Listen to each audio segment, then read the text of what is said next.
Assalamualaikum warahmatullahi wabarakatuh. Alhamdulillahirabbil alamin. Alhamdulillahilladzi anzala as-sakinah fi qulubil mu'minin liyazdadu imanan ma'a imanihim. Allahumma shalli ala sayyidina Muhammad wa ala alihi wa ashabihi ajma'in. Dihitung sampai 5, sesudah itu tulisannya disimpan. 1, 2, 3, 4, 5, ya. Ya, nanti sesudah pengajian kita beri waktu cukup. Ya, hukum mendengar ilmu wajib, hukum materi tidak jelas. Jadi tolong disimpan ya. Kecuali rekaman, kalau mau dimasukkan di YouTube boleh. Ya. Bapak Ibu, terutama sesepuh orang tua, saya mohon maaf ini posisi saya jadi tidak jelas begini. Saya jadi bingung ini di Indonesia atau di Belanda ini.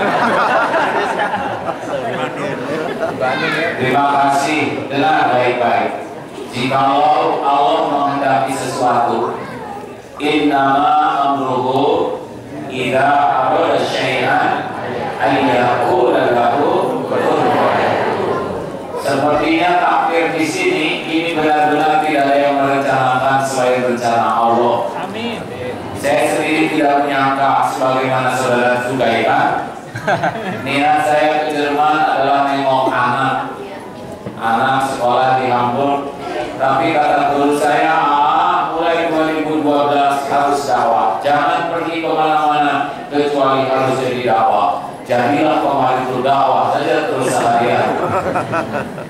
Jadi tahu Berlin, jadi tahu Munchen, jadi tahu, dan sekarang juga ke sini ya. Saya tidak sangka ada kembaran saya Pak Umar di sini. Waktu di Indonesia kami sering silaturahmi. Terima kasih sekali lagi. Saya senang sekali melihat antusias belajar agama dari saudara-saudaraku sekalian. Tapi saya mohon maaf ini ya, saya sedang mencari judul yang cocok. Saya lihat ini wajahnya ada kemiripan dengan wajah-wajah yang di Jerman. Ya, ini wajah-wajah banyak masalah ini.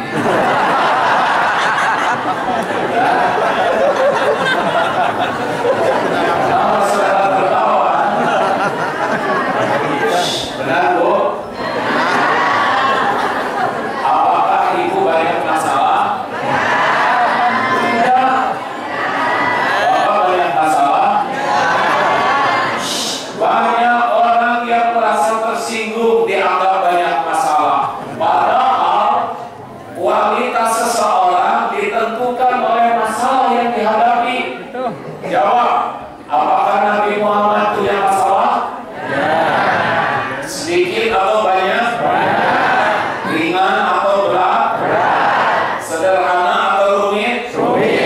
Hasilnya hina atau mulia? Tuh, orang-orang yang kurang ingatan yang tidak punya masalah.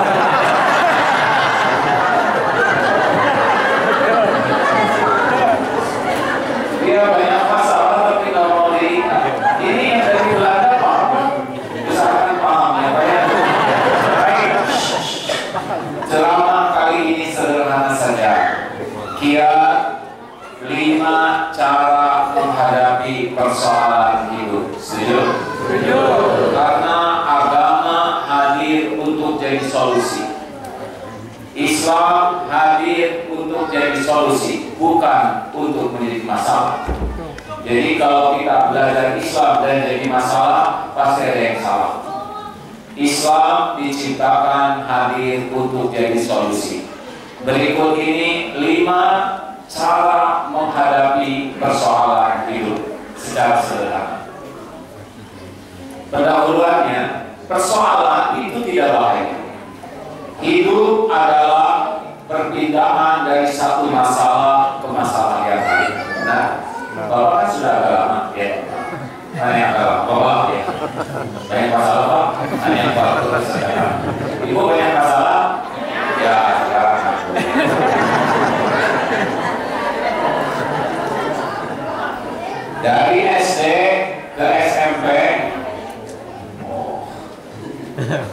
Aku ngerti, bapaknya capek. Ya, untuk persediaan nantinya. Terima kasih. Gimana, Bu? Dari SD ke SMP naik oleh ujian, benar? Dari SMP ke SMA naik oleh ujian, betul? Ujian penting. Ujian penting. Kenapa kita jadi takut menghadapi ujian hidup? Padahal kita dibesarkan oleh ujian. Ujian tidak bahaya. Masalah, persoalan tidak bahaya. Orang tidak lulus ujian pasti bukan karena soalnya. Orang tidak lulus ujian karena salah jawabannya. Benar? Ini penting, ini fondasinya. Masalah bahaya tidak? Masalah bahaya tidak?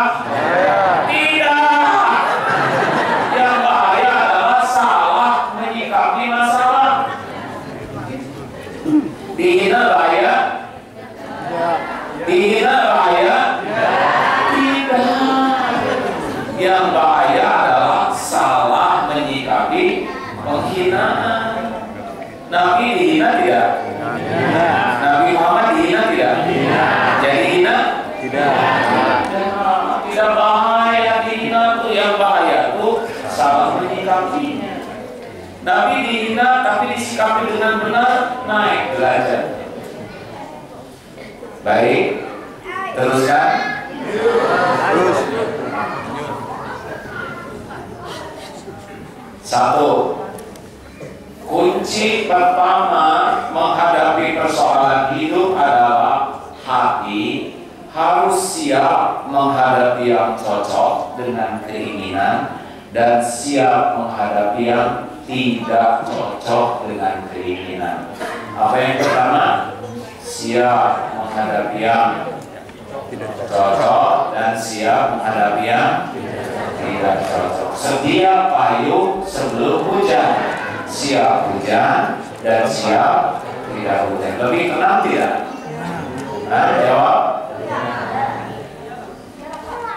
Saya kesini, saya siap. Siap ada yang mendengarnya, siap tidak ada. Karena tugas saya bukan menentukan ada tiada. Tugas saya datang tepat pada waktu dengan persiapan sebaik-baiknya. Tidak selamanya kita akan sesuai keinginan. Tolong digaris bawahi, mustahil semua keinginan kita akan terjadi. Mustahil, pasti ada yang tidak terjadi. Contoh, ibu ingin sehat? Jawab. Bapak ingin sehat? Orang lain ingin sehat? Kalau semua orang sehat, apa yang terjadi? Dokter saling menyuntik satu sama lain. Rumah sakit sepi, fakultas kedokteran bubar, apotek, farmasi, perawat, persatuan perawat, tidak dirawat ya. So, jadi sakit itu bukan masalah. Yang jadi masalah salah menyikapi sehat atau salah menyikapi sakit. Ada yang dengan sakit jadi mulia karena dia itu biasa. Saya mohon maaf, boleh saya cerita tentang adik saya yang sakit? Boleh. Saya satu keluarga berempat, adik yang ketiga sakit. Waktu kecil diambil dari sumsum tulang belakang dan ada efek samping. Efek sampingnya separuh badannya lumpuh. Mata tuli, telinga jadi tuli, kaki jadi diseret. Sekolah, SMA sekolahnya sudah mulai susah berjalan. Kuliah di ekonomi Unpad, tapi sudah digendong. Saya tanya kepada adik, Dek, kenapa adik kuliah semangat padahal sudah susah mendengar? Apa katanya? Kuliah itu ibadah. Saya tidak tahu umur saya panjang atau tidak, tapi bagi saya kuliah adalah ibadah. Saya lakukan semampu saya jadi amal ibadah saya. Itu sakit, tapi membuka hati. Yang lebih menarik lagi ketika ditanya, Dek, kenapa kok nggak pernah mengeluh dengan sakitnya? Sakitnya destruktif, Pak. Semakin lama semakin parah. Apa katanya? Kenapa harus mengeluh? Tubuh ini milik Allah. Allah berbuat pasti baik.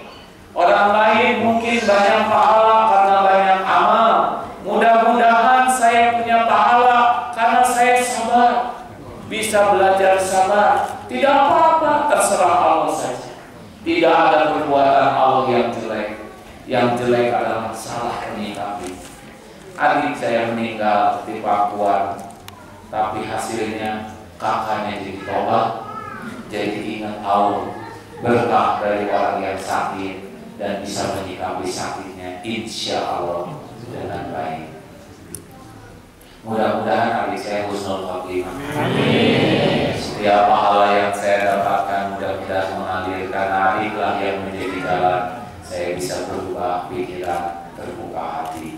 Orang yang lebih muda, yang badannya cacat, tapi dengan izin Allah bisa menyikapi sakitnya sehingga membuat kakaknya terbuka hati. Ibu bapak yang baik, jadi jangan aneh kalau kejadian itu tidak cocok, belum tentu jelek. Surat Al-Baqarah ayat 216. Sudah tahu Pak? Al-Baqarah ayat 100. Ini gimana? A'udzubillahi minasyaitonir rajim. Wa 'asa an takrahu syai'an wa huwa khairul lakum. Boleh jadi engkau tidak suka, padahal baik menurut Allah bagimu. Wa 'asa an tuhibbu syai'an wa huwa syarrul lakum. Boleh jadi engkau menyukai sesuatu padahal jelek menurut Allah. Wallahu ya'lamu wa antum la ta'lamun. Allah Maha tahu, kalian tidak tahu. Makanya jangan jangan sok tahu. Jelek menurut kita boleh jadi baik menurut Allah.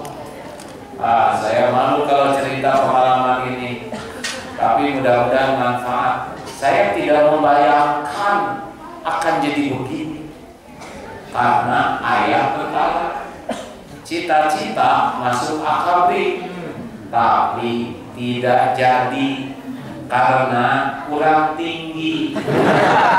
Dulu sakit hati, sekarang gembira sekali tidak jadi TNI. Nah, katanya jadi IAI. Tidak usah bukaan.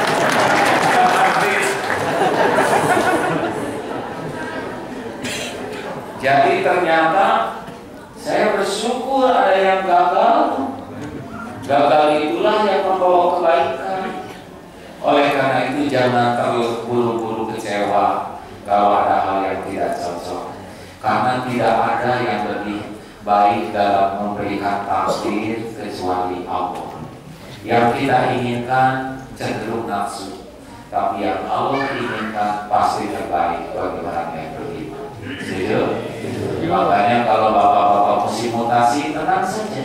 Mutasi bukan mutilasi. Tinggal istiqoroh, sederhana gitu. Ya. Digigit anjing baik buruk?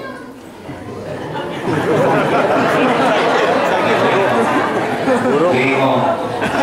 Baik takut digigit, buruk takut salah. Ada orang minta jodoh, ya Allah saya ingin menikah, beri saya jodoh. Keluar dari rumah, ada yang tertarik kepada dia, mengejar, ini masalahnya, digigit. Ya heran, ya Allah, kenapa saya minta jodoh yang datang anjing? Enak betina anjing. Dibawa ke dokter, masuk rumah sakit, sehari gak hari, akhirnya seminggu, minggu kedua baru ketahuan rahasia takdir, ternyata perawan. Allah tahu jodoh setiap hambanya. Jangan berburuk sangka kepada takdir buruk, karena siapa tahu di sana ada hikmahnya. Setuju? Banyak di sini yang tidak nyangka jodohnya. Ini bapak-bapak yang dari belakang kan tidak nyangka jodohnya orang Indonesia ya. Begitulah. Nah, takdir itu ada yang punya. Tapi kepada saudara yang belum punya jodoh, tentu tidak usah mencari anjing ya.